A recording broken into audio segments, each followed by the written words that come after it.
What's going on, guys? Welcome back to another episode of the Hoopers Lounge with myself and my co-host Max. Today we're switching it up a little bit. We're not talking about the NBA today. With the fantastic sport that is college football finally starting up, we have a college football special today, and we each repping our teams. Let's go. We win it all. We win it all. It's gonna be great. But with that being said, let's get into today's episode.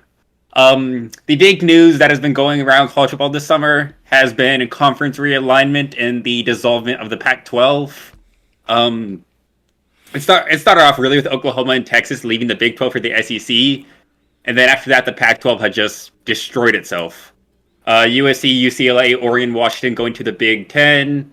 Pretty much every other team I listed other than Cal, Stanford, Oregon State and Washington State, going to the Big 12. And those four are just kind of up in the middle. They go to the ACC, they go to the Big 12, they go to the, I don't know, damn Mountain West. I have no idea. But yeah, what are your thoughts on the realignment? Do you think this is good for college football? Or do you think this is going to destroy the sport? I think it's going to create more entertaining matchups throughout the regular season. It's going to make every game mean more because teams aren't going to have a cupcake schedule the first, 4 weeks of the season that these top schools usually do. And as you can tell by my jersey, I go to Clemson. So I don't think Clemson is going anywhere anytime soon. I think the ACC, if anything, is going to add teams. I don't think they're going to dissolve just yet. And from your perspective, I don't think Penn State's leaving the Big Ten for anything else. So our schools, I think, are pretty safe. But I know that, in my opinion, with UCLA and USC, I'll use them as an example here. They are going to the Big Ten starting next year. I do not see in any universe how UCLA can go up to Ohio State and beat them in a snow game. I don't see how Cali's doesn't have a chance. Come December, I think there's a huge geographical advantage to the teams that play up north in the cold. Because I do think a team like Ohio State or Michigan or Penn State can go to California and play well, but I don't know if it's vice versa. So the teams in California that are going up north, they're going to have to play at Michigan State, at Penn State. If those games have any inclement weather whatsoever, they will struggle the first couple years until their programs find a way to adapt.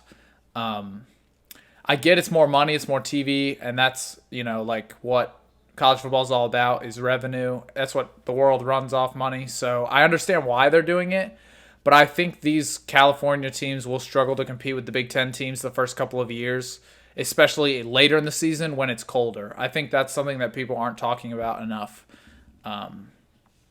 Whereas a team like Texas can definitely go down to Alabama and deal with the hot weather. That's not as big of a difference as these other teams going up north.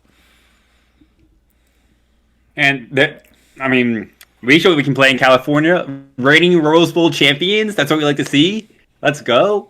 But there have been some rumors that Clemson will be leaving the ACC to join the SEC. While the rumors are a lot louder around Florida State's team. Clemson hasn't mentioned it in talks, so definitely a lot more than Penn State has. I think we're secure in the Big Ten, but Clemson's future, I think they're staying in the ACC, but definitely not 100% certain. Yeah, I don't think it's 100% certain either. And if they do leave the ACC, it will not be for another probably 5 years, I would think. They're going to ride out the ACC as long as the ACC is competitive. Clemson's kind of dominated the past decade, but teams like Florida State, Miami, Chapel Hill, those teams always give us trouble some years, especially in recent years. So, and we're looking to add teams. I know we talked to Stanford, and there's one other team, Cal and SMU. I think those are the three teams that we're looking to add. Yeah, it was SMU to the ACC. So I think that'd be good for the ACC. Kind of get bigger, similar to the Big 12. How it's not imploding like the Pac-12, but it's just simply taking who is willing to come play for them. So, yeah, I think the ACC is in good shape right now. The Pac-12, though, they're just down bad. That's RIP. Yeah, RIP. that's all I got to say about that. Everyone thought when Texas and Oklahoma announced that they were leaving the Big 12 to join the SEC the Big 12 would be the conference that completely imploded. Instead, they were able to rebound, add some quality AAC teams such as Houston, Cincinnati, UCF, and then an independent team in BYU. The Pac-12, on the other hand, that's gone. That's a dead conference. That conference is their a thing of the past. It's history. Yeah, it's finished. I know Bill Walton's upset about that. Yeah, it's going to be an exciting year, though. Last year, we're going to get to see a lot of these teams play. I know the Oregon State game, that's going to matter more this year. USC playing other teams is going to matter more this year. So that should, be exciting to watch. But, yeah, the Pac-12, they're not too good looking right now. So with that being said, we'll move on to our awards predictions for the upcoming 2023-2024 college football season. We'll start with the most obvious award, the Heisman Trophy, which is one of the most decorated awards you can win in all of sports. I feel like if you're a Heisman Trophy winner, that cements you as one of the greatest college football players of all time.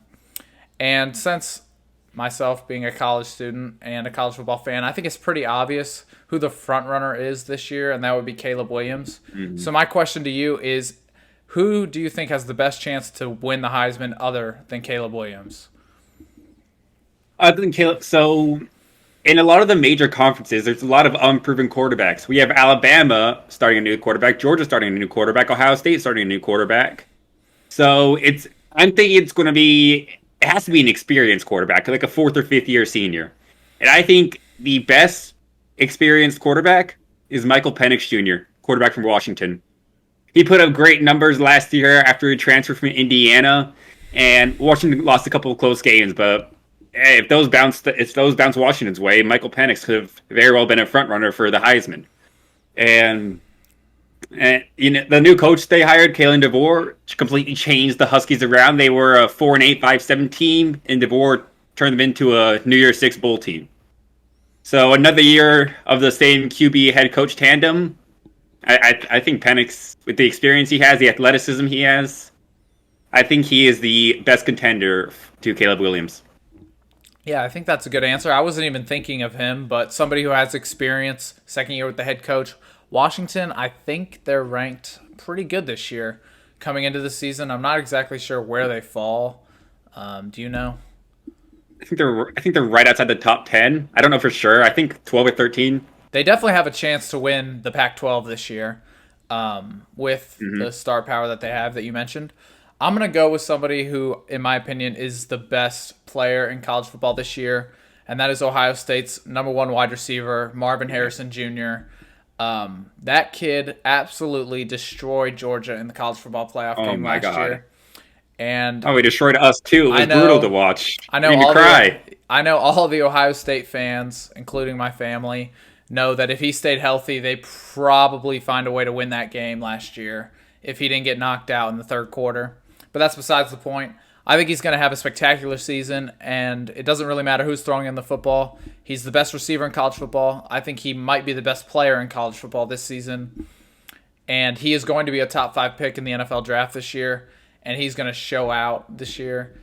So if Caleb Williams somehow, some way, does not win the Heisman Trophy, I'm going with Marvin Harrison Jr. to come away with it at the end of the year. Yeah, the only reason I didn't pick Marvin Williams is because I don't think a wide receiver has ever won the Heisman. So it's going to take an absolutely record-breaking, astounding year from him. A couple years ago, Devontae Smith won the Heisman. Devontae Smith. He was the first, wasn't he, though? He was the first wide receiver. Maybe. I don't know. He was one of the few. I think he was first. But Devontae Smith did win it a couple years ago. Yeah, Devontae. I forgot about Devontae. My bad. But regardless, for a wide receiver to win the Heisman Trophy, it is very hard. It takes record-breaking stats. Yeah. But if there's any receiver capable of putting those up, it's Marvin Harrison Jr. He's the best wide receiver prospect I've seen since Calvin Johnson. Yeah. And I think he's pretty much a lock at number 2 in the NFL draft behind Caleb Williams. He could have declared for the draft after this year and gone top 5. He was just that good. And we have a whole nother year to see him shit on all these college kids. Yeah, I think a team that is in the top, I'll say 2 or 3 of the NFL draft, if their quarterback position is set, they are going to take Marvin Harrison Jr. Mm-hmm. Caleb Williams has to go to a team that needs a quarterback. So let's say, for example, my Houston Texans suck again this year. We just drafted C.J. Stroud. We're gonna take Marvin Harrison over Caleb Williams. No, you're not. No, you're not. Your pick is going to Arizona. Oh yeah, that's true. Okay, so I know that was heartbreaking to hear. okay, that's fine, but so Arizona would take Caleb Williams. They need a quarterback, unless they believe in Kyler. But that's besides the point. Yeah. For debate Caleb, purposes, a team that just drafted a quarterback or has an established quarterback is going to choose Marvin Harrison over a Caleb Williams. That's all I'm trying to say. Mm-hmm. Yeah, but Caleb Williams is going to go first regardless. If the team that has the worst record in the league already has a quarterback, then they'll probably trade down because Caleb Williams is one of the best QB prospects we've seen in a while. Yeah. And after winning the Heisman this year, he again is a favorite this year. So moving off of players, I'm going to ask you another award. I don't know if they give this out. I don't even know if this is a real thing in college football. But who do you think is the best head coach in college football today? Not best head coach today. I feel like the obvious answer is Saban, but he's definitely being contested by Kirby Smart. That's what I was going to say. Back-to-back national titles. They were pretty much dominant throughout both of them. They've only had one loss in the past 2 seasons. That was to Bama in the SEC championship, but they were able to end up avenging that loss in the national championship game. I feel like right now, if I had to pick a coach to win me a national championship, I'm picking James Franklin. No, I'm kidding. It's probably Kirby Smart. Yeah, I agree. Nick Saban is a great coach. I love Dabo, shout out Clemson. But I don't think there's a coach hotter right now than Kirby Smart. What he's done with Georgia the past 2 seasons, absolutely dominating not just the SEC, but other teams in the college football playoff. What they did to TCU in the championship game was downright disrespectful. It was honestly embarrassing, and it made TCU look like a Division II school, which for the national championship game, that's not a good sign. So I agree with you. I think I would take Kirby Smart as well. So dark horse sleeper, Lincoln Riley for USC. Even if his tenure at Oklahoma, he's a quarterback whisperer. He had Kyler win the Heisman. He had Baker win the Heisman. Jalen Hurts was a finalist, and now he goes to USC and Caleb Williams immediately wins the Heisman. Yeah. His defense has always struggled, but I don't think that's his to blame, as he's more of an offensively centric coach. But Lincoln Riley might be the best offensive coach in college football, and honestly, I would love to see him make the leap to the pros and see if he has success there. I would say him and Ohio State's head coach Ryan Day are probably the 2 best quarterback whisperers. But Lincoln Riley, there was a stretch where he produced like 2 or 3 straight Heisman Trophy winners. I think it was Baker and then Kyler and then Jalen Hurts. I think they went back to back. Hurts was a finalist. He didn't win. Hurts was a finalist. He didn't win, but the fact that, and then after that he got Caleb Williams to win. So his past 4 starting quarterbacks have all either won the Heisman or been a finalist, which is absurd. Yeah, that is absurd, and I do think he's a dark horse if USC makes a good run. Another dark horse coach I want to just throw out there is Notre Dame's head coach Brian Kelly, spectacular coach. Notre Dame, they always find a way to weasel their way into LSU the playoffs. LSU now. Oh, he goes to Brian Kelly's on LSU now. Is he? Marcus Freeman's coach for Notre Dame.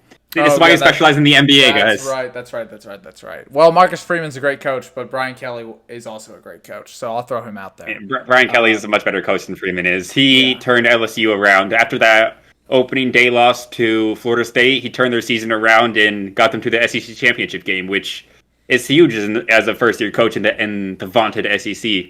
Yeah. All right. Any other awards you want to go through before we get to our playoff and conference champion predictions? Let's get right into that. That's a big topic. This is the final year that there's going to be a 14 playoff. Next year, we're going to 12, which I feel like 8 would have been a good number. But, I mean, I'm not complaining about any playoff expansion. That was definitely needed. But, yeah, with our last year as 4 teams, let's hear it. Let's hear 4. Okay, so these are in no particular order, seeing as that I haven't really thought much about this. I don't know how good the teams that are normally good, I don't know how good they're going to be this year. Georgia, Ohio State, and Alabama, as you mentioned earlier in the show, all have new starting quarterbacks. I feel like one of the 3 will probably underperform this season, and I don't know which one it's going to be.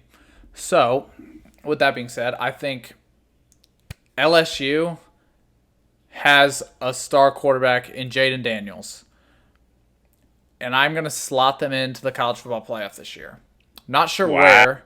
I'm not sure Wow, that's a where, big jump. but I just talked about Brian Kelly, and out of the three, Georgia, Alabama, and LSU, I would put my money on Jaden Daniels performing the best this year.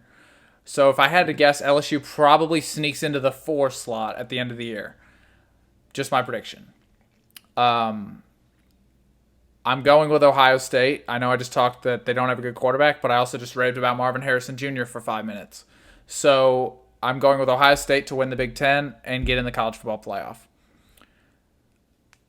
Then I have to choose between Georgia and Alabama because I do think one of them will make the college football playoff. It would be almost like un-American if one of them didn't make it. It's the tradition at this point that one of them finds its way into the college football playoff. Mm-hmm. And since Georgia is the back-to-back reigning national champions, I don't think they're not going to make the playoffs, so I'll slot them in. And finally, the Clemson Tigers are going to win the ACC. They're going to go undefeated. They have a hard schedule, but they're going to do it. They're going to win the ACC, and they will make the college football playoff this year. So that's my 4 teams. Clemson, Georgia, Ohio State, and LSU. Kind of a boring, no shockers other than maybe LSU, but yeah, that's my final 4 when all is said and done. All right, my 4. There is a lot of quarterback questions within the top teams that we usually see. Most of them are having new quarterbacks. I feel like Georgia is too talented to miss. Their defense is still vaunted. They still have a lot of offensive weapons, and regardless who's that quarterback, I feel like they're going to be in a position to succeed. So I have Georgia as making the playoffs. The second team, and your family isn't going to like this, but I have Michigan. I think Michigan is the best team in the Big Ten. They have a secure quarterback in J.J. McCarthy, who is a potential first rounder if he has a good year, while Ohio State has a lot of quarterback questions. Michigan's beaten them the past 2 years. They blew out Penn State while Penn State was competitive with Ohio State. And I feel like they're just... And Blake Corum might be the best running back in college football. Their style of volleyball, no team has been able to really match it, save for TCU. And because of that, I think Michigan's going to also make the playoffs.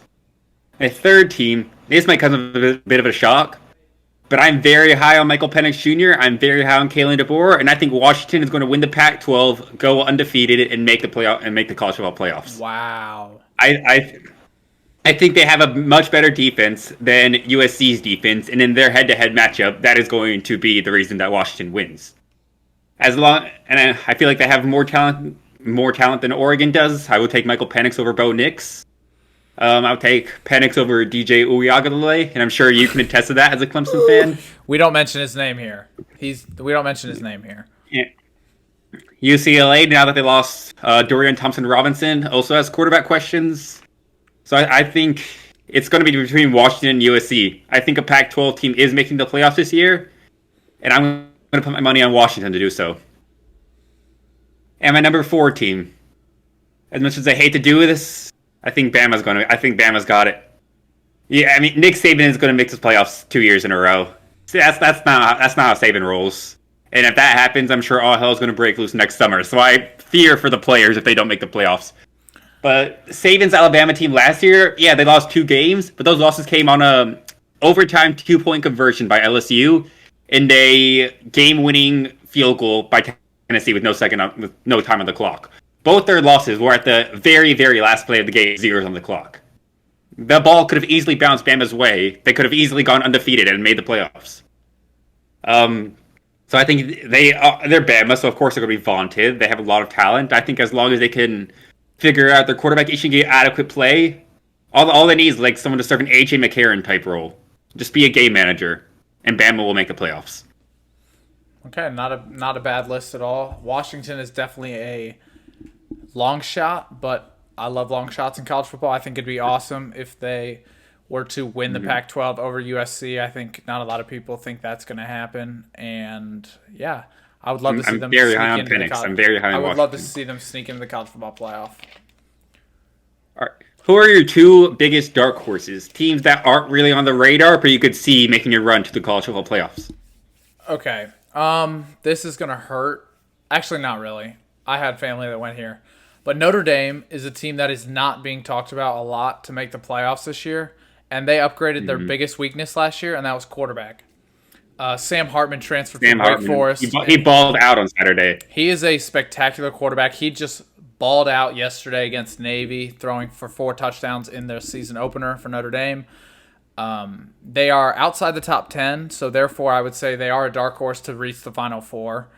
They're ranked 13th right now. They get to play Ohio State and Clemson in the regular season. If they win out and then they just beat Ohio State or Clemson, I think that's a very loaded resume. They could slot themselves into the 4 spot. If they somehow manage to go undefeated, I don't see how they couldn't make the college football playoff if they beat both Ohio State and Clemson convincingly, which is something that's important, not just if you win, but how you win in college football. So Notre Dame would be my first dark horse outside the top 10 that I think has a chance. They're talented at every position. They have great coaching, and Sam Hartman is one of the best quarterbacks in the country. So I will slot Notre Dame in my first dark horse. My second dark horse, you mentioned his name earlier, and that is Bo Nix.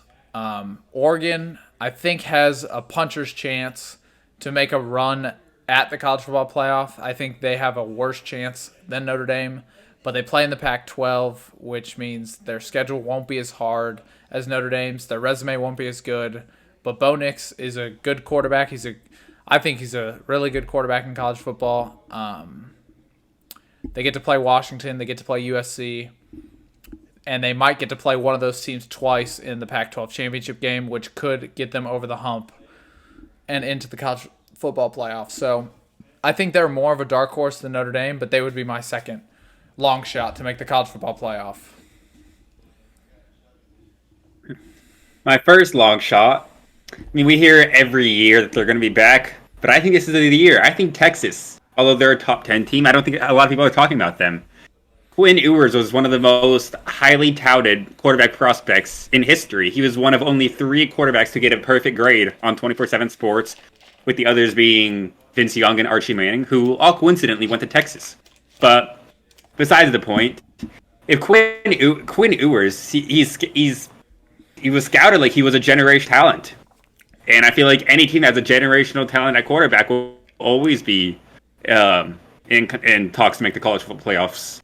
Long shot, yes, they don't have a lot of help around him. But Xavier Worthy is an explosive receiver.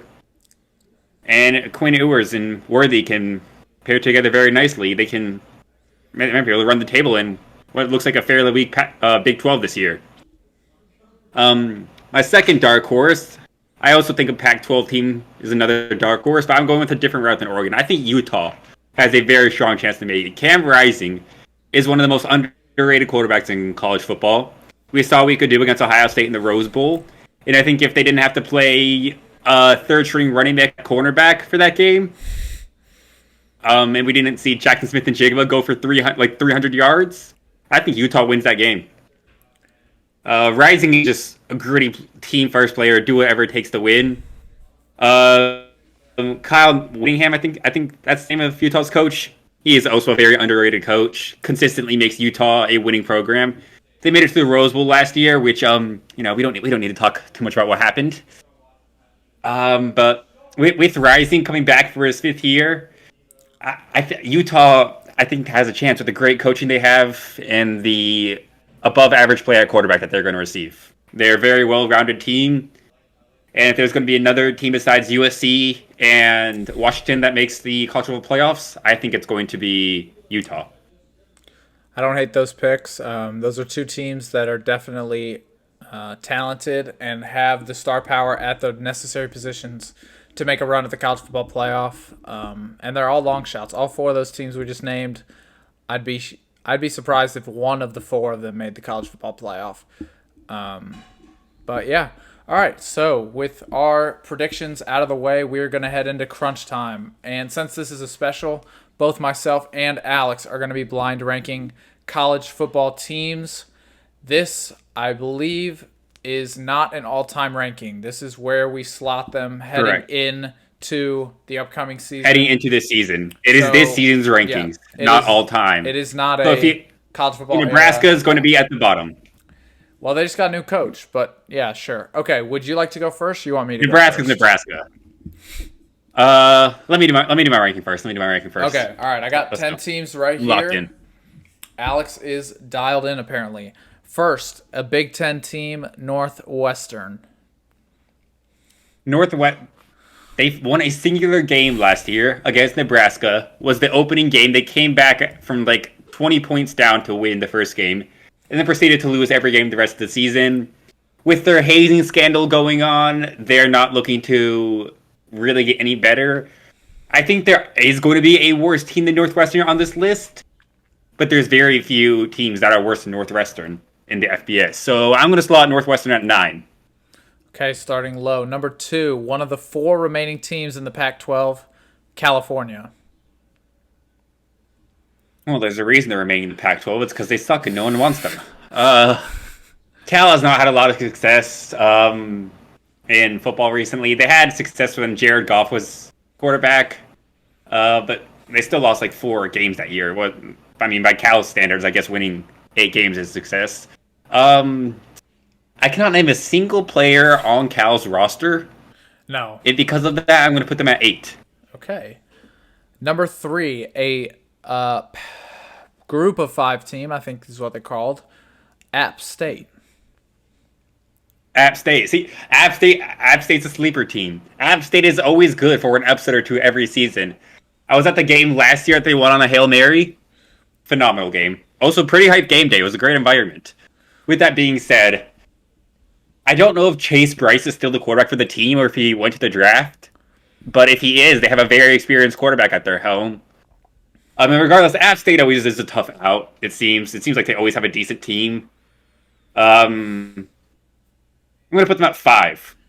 I don't hate that. I think App State's good, and I think they might be part of the realignment coming up. They might get out of the whatever conference they're in and join a Power 5 school or Power 5 conference. Okay, number 4, the Miami Hurricanes down in Florida.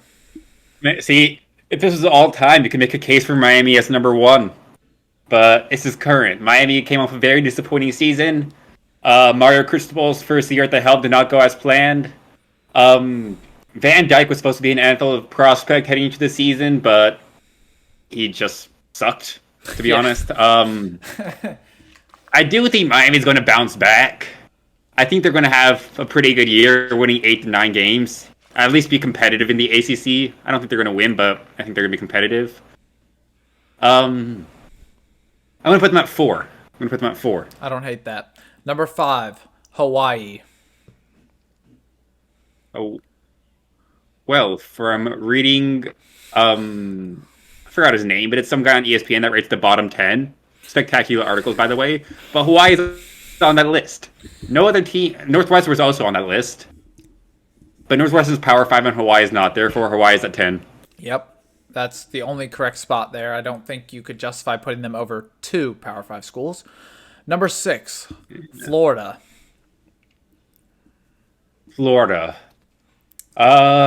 Again, another SEC team with questions at quarterback after Anthony Richardson left. Who is their starter this year? Do you know? I think they just announced it. No clue. Absolutely no clue. Okay, well, that's not great for this ranking. No. All right, so I either have to say Florida is worse than App State or better than Miami. And I really have no clue what they're going to be. I feel like since they play in a tougher conference, their schedule is going to be harder. They're going to have more losses. They might be a better team, but they're going to have more losses than both Miami and App State. So I'm going to put them at 6. Okay. Number 7. I need some elite teams. I still have 1 through 3. Virginia. This is not an elite team. 7. There's no other place for them.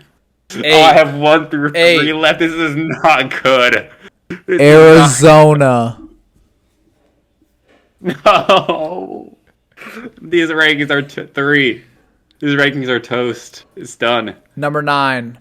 Arizona State. They just went on a bowl ban. Are you shitting me? They two. Please Oh, no. save my ranking. At number Please one, save my ranking. the infamous flag at game day, Washington State. What an You're atrocious saying my ranking. what an From Alex atrocious fucking Perez. list. You're telling Miami was going to be the number one team in They're this list? Are you They're kidding me? random. They're random. I didn't make that. This Random is so list. stupid. Random list. My turn. All right, let's recap mine. Let's Oh, okay. Let me see how recap bad you. this is. Coming in at number 1, Washington State. Number 2, Arizona State. Number 3, Arizona. Number 4, Miami. Number 5, App State. Number 6, Florida. Number 7, Virginia. Number 8, California. Number 9, Northwestern. And number 10, Hawaii. Wow, that is abysmal. It'd be bounce back. That is. Bounce back, baby. Bounce back. Yeah, I'm gonna need to bounce back in next blind rankings. That was painful. Okay. All right, your turn. And are we doing FCS teams or no? No, I did only Or FBS teams. We're sticking with I did only FBS okay teams. okay, Power 5 and Group of 5. Got it. Yep. All right. Number 1, Tennessee, the Volunteers. Okay, Tennessee just destroyed Clemson in the bowl game last year. I believe Joe Milton is returning. I think they're pretty good this year, but I don't know how high their expectations are. I'm contemplating 3 or 4 for Tennessee, and we're going to go with 4. 4. 4. All right. Number 2, you got my school, Penn State. Okay. Don't do me dirty. No, I think Penn State... Who's y'all's quarterback? Is your quarterback any good? Drew Allar. He is going to be he was a 5-star recruit last year. He sat on the bench in development behind Sean Clifford. And I think he's going to be very good, though. I'm very excited to see what we're going to do this year. Okay. This is so hard. Do I think they're better or worse than Tennessee this year? I'm between 3 and 5 for Penn State, and I'm not sure. We'll go 3. I think they're a little bit better than Tennessee. I like that. All right. Number 3, you got the Baylor Bears. Such an irrelevant team. I don't know how good they are this year. I know I don't think they were very good last year. I could be completely wrong about that. Their uniforms are so ugly. I'm gonna go 7 for Baylor. They need to be 7. They need to be in the bottom half. So We'll put them 7. All right. Number 4, we got the Vanderbilt Commodores. Poverty franchise. I mean, they shouldn't even be in the SEC for football. They shouldn't be in the SEC for most sports, to be honest. They're definitely worse than Baylor. We'll throw them in at 9. Keep a little gap 9. there. All right. I like that ranking. Yeah, Vanderbilt won their first SEC game in like 3 years last year and beat Kentucky. Yeah, and Kentucky should be ashamed of themselves. Nobody should ever lose They really to should. Vanderbilt in football. Nobody should ever do that. Yeah, not in football. Number 5, we got Nebraska. Okay, their new head coach gives them some sort of optimism this year, but they still suck. Nebraska's not good. Adrian Martinez, I don't know if he's still there, but it seems like he's been playing college football since I was born 20 years ago. I'm going to throw him in at 8. Where did he start off? Where did Martinez start off? I can't remember. Was it Northwestern? I don't know, but that kid's been in college since I was born. Like, actually. I don't remember any college football year where he wasn't playing college football. I think that's fact. And I'm putting them at 8, right in between Baylor and Vanderbilt. 8. All right. Number 6, we got the New Mexico Lobos. If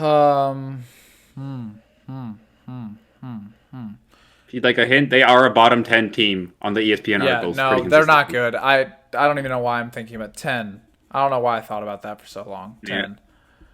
Yeah, I feel like that was the only correct spot for them. Now I'm a little top heavy now, All right, but next up, give me a good one. we got Tulsa. 6. Next. No talks about Tulsa. Nope. Next. All right, next up, we got the Virginia Cavaliers. Also on my list. 5. 5. Now my top 2 are All right. I'm Yeah. banking on my top 2. Oh, This is bad. Just give me one good this team might to throw them in at 1, please. this might help you out a little bit. We got Ole Miss. They're not better than Penn State though. I'm full sending. I agree with that. 2. I think that's a great We're take. full sending. Number 2. 1. Last team. Your favorite head coach, Jimbo Fisher's Texas A&M. That's okay. That's okay. That is not okay. They're That better is not than okay. Ole Miss. They're better than Ole Miss. They are not better than Ole Miss. They are not better than Ole Miss in the slightest. And as far as I'm concerned, they're better than Ole Miss. You're paying a coach $70 million to settle for 4-8? No, I'm not. They are. I'm not. Okay. But they are. They're not good. All right, let's get a recap of your rankings. Okay. Number 1, Texas A&M. Blech. Number 2, Ole Miss. Number 3, Penn State, who I probably should have put at 1. Or Tennessee, who I ranked at 4. Tennessee 4. Virginia 5. Tulsa 6. Terrible. Baylor 7. Nebraska 8. Vanderbilt 9. New Mexico 10. The bottom half looks solid. The top half needs much better than my rankings. Okay. Yeah, but still not great. This is why we specialize in the NBA. I'm not gonna. You guys saw it here first. I'm not gonna lie. I don't think either one of us got a single team that could possibly make the college football playoffs this year. I know. I was kind of Penn State. What do you mean? What is this blasphemy? They're not good. Not good. We're going undefeated. We're running the table. I like that. I like that. Your whiteout game's probably against like Nebraska this year, huh? It's against Iowa. Same. Right. Oh my God, they're right next to each other. Just corn and football and more corn. That's all they have, bro. All right. That'll wrap up our college football special episode. If you like this type of content, please leave a like and comment. And if you guys show enough support, we might do more football episodes. Follow the socials. We'll have highlights of the college football special up. And we'll see you guys on Thursday. Yeah, peace. Peace.